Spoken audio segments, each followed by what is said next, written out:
გარემოს ეროვნული სააგენტო გეოლოგიური ფონდების ელექტრონულ ბაზას ქმნის. არსებული გეოლოგიური ფონდების ელექტრონულ ვერსიაში გადაყვანა ხელს შეუწყობს 20,000-მდე უძველესი გეოლოგიური ანგარიშის შენარჩუნებას და ბევრი მნიშვნელოვანი ინფორმაციის შენახვას.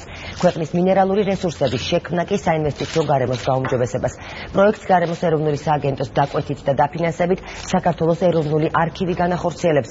ელექტრონულ ფორმატში გადაყვანის შემდეგ ნებისმიერ მსურველს გარკვეული თანხის სანაცვლოდ საშუალება ექნება მიიღოს სრული ინფორმაცია.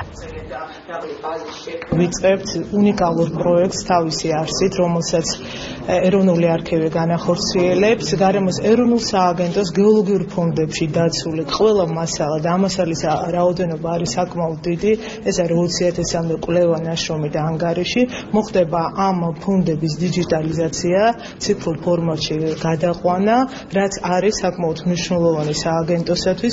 პირველ რიგში იმ კუთხით, რომ მოხდება ამ უძველესი და უნიკალური, ასე ვთქვათ, მასალების გადარჩენა და მეორე ამ კვლევებში არსებული მასალა კატალოგიზაციის შემდგომ მოგცემს საკმაოდ მნიშვნელოვანი ინფორმაცია საქართველოში არსებული რესურსების შესახებ. გეოლოგიური ფონდი გახლავთ ჩვენი ერის დოკუმენტური მეხსიერების ერთ-ერთი უნიკალური ნაწილი.